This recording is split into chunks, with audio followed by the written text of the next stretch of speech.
whatever harm you can avoid doing to others, that is very helpful to you. It will bring you merit, it will clean your karma.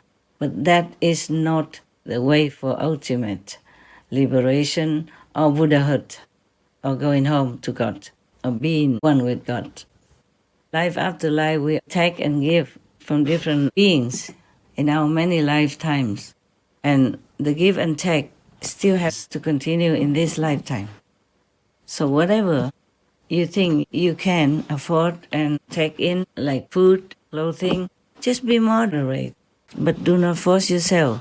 Do not be extreme. Okay? If I have to, for some reason, eat more than once a day, I will have to. As per karma dictates. Sometimes it's too much karma at one time, it's overwhelming. I have to do what I have to do, yes? But why do I prefer one meal a day? Like for example, like on a 3 month retreat, yeah, I took only that, sesame, brown rice, salt, and water. Nothing more, not even fruit or any other things. It's just because it's more simple to live that way and you still can survive, you know? And during retreat, it's more difficult to have people to keep bringing food to you, because you want to be in peace, in quietude, in silence, to be alone, to contemplate on the inner spiritual wealth, to be close to God, to be one with God. So every complication caused by food or clothing is better to be avoided. But that doesn't mean it's forbidden, yes? But if I have to eat more than once a day, by God's will, by heaven's order, or by the karma of the world, I will do that. I'm not attached to one meal a day or many meals a day. Whatever is God's will, I will do it, okay? So now if you think that God wants you to eat once a day, of course, if God tells you, or if you think intuitively that is the way you should go with your life, then please try it. But be careful and always watch if your body, your mind, your mental, physical, emotional, psychological, intellectual body, etc., would agree with what you're doing, okay? Otherwise, you may cause harm to yourself. Some people also go into the extreme, like becoming a breatharian, with or without guru. And some of them lose their life. Sadly, you need this physical body in order to continue to do the practice that your master has instructed you in, so that you will reach higher and higher dimensions in heaven while still living in this world, so that you can liberate yourself, your many, many generations, and also bless the surroundings, bless the world at the same time. Therefore, your duration of practice is very important. Do not try to shorten your life by any ideal or any concoction or any delusional thinking. For example, that being ascetic will bring you liberation. No. You have to do it the right way, whatever you are born to do. And even meditation, not just any meditation, brings you to liberation. I have observed the whole world. People meditate in all kinds of ways, on all kinds of things. Most of them have the wrong method from a lower master and can't get beyond the third world. A wrong, low-level master could harm you in many aspects, not just spiritually. And if you can't get beyond the third world, it means you will have to return to a physical body, physical life, either on this planet or any other planet in the universe. This is a sad thing, that even many of the zealous demons or astral demons post themselves as priests or monks and nuns, as spiritual masters, and mislead a lot of sentient beings to go to the lower way. of spirituality or path. I saw that and I felt very painful. But whatever karma you have, that's the way you will go on with your life. Unless some miracle happens that you meet an enlightened master and get a true, secure, guaranteed spiritual meditation method to bring you to the true liberation beyond the three worlds. You know, we could say the four worlds, actually, when including the human world. The human world, the astral world, the causal world, and the Brahma world.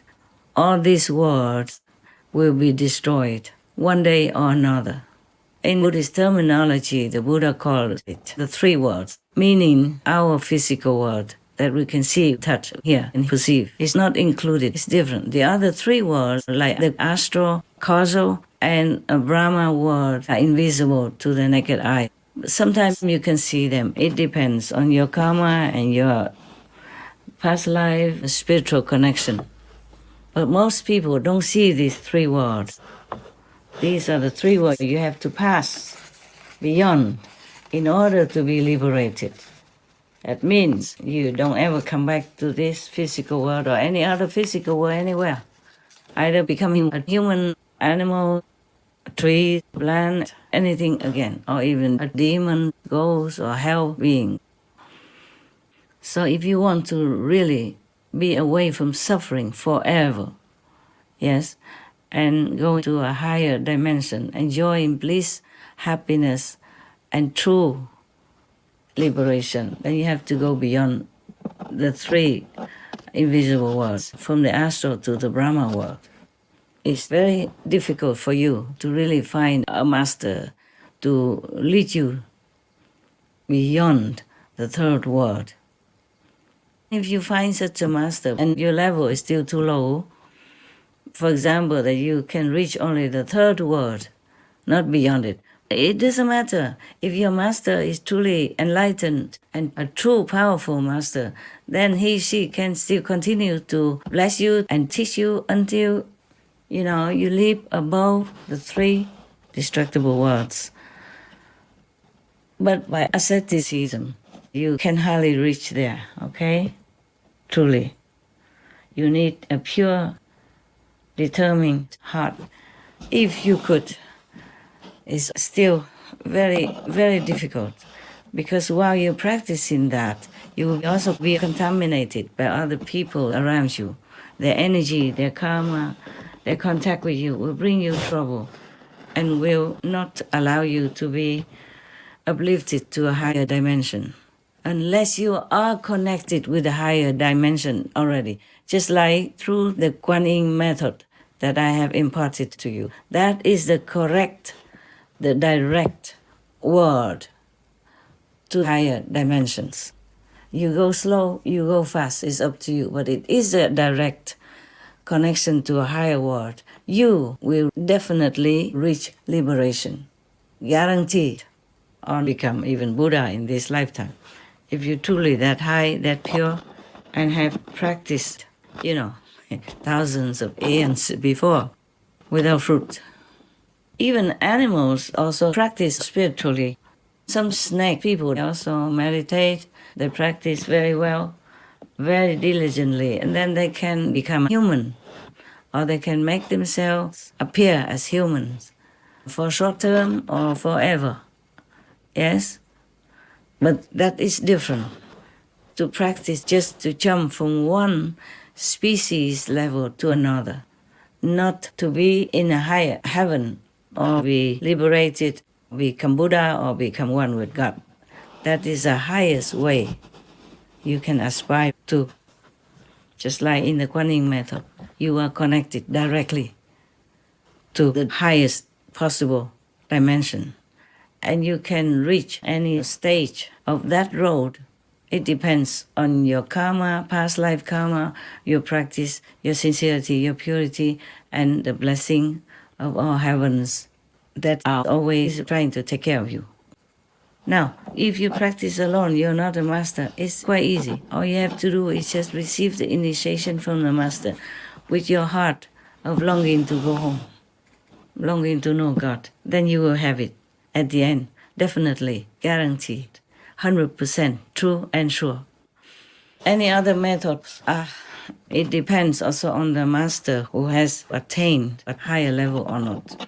Even in the Kuan method, if somebody just learns halfway, half-baked or just a little bit and thinks that's all there is, because she didn't see the masters before and after inner works, and at the time of initiation, not much more than a silent communication, silent transmission. You see, the so-called disciple will still receive inner heavenly light and inner heavenly word, or you call it sound, or you call it vibration. I mean, even in the physical body, you can see heaven, you can hear the word of God, the vibration of the spheres, and you will be feeling more and more enlightened each day, and also more and more comfortable in the physical domain. That is because the Master feeds you spiritual power gradually until you grow up and are safe in heavenly realms. So do not try to rely only on asceticism in order to reach your goal. No. If you are practicing the Kuan method, you don't need that. Long time ago, the Chinese Zen master saw that his disciple just sat on the floor in the temple and tried to meditate whatever his way. And he used bricks to, to polish in front of him. And he asked him, what do you think you're doing? He said, I'm trying to make a mirror. And he said, you cannot make a mirror out of these bricks, no matter how long you polish them. So he told him, it's the same. Sitting there will not bring you enlightenment. Just sitting there. No. Yes, because he knew there was the way for enlightenment. The path of enlightenment, you have to walk on that path. Otherwise, you're not going anywhere that you want. Yes. Or it takes many thousands of years or many eons until you find the right path. You just run around in a circle, in a labyrinth, This is difficult to tell outside people if they don't have the experiences inside the way you do. So I'm just talking to you actually, just to remind you of things, okay?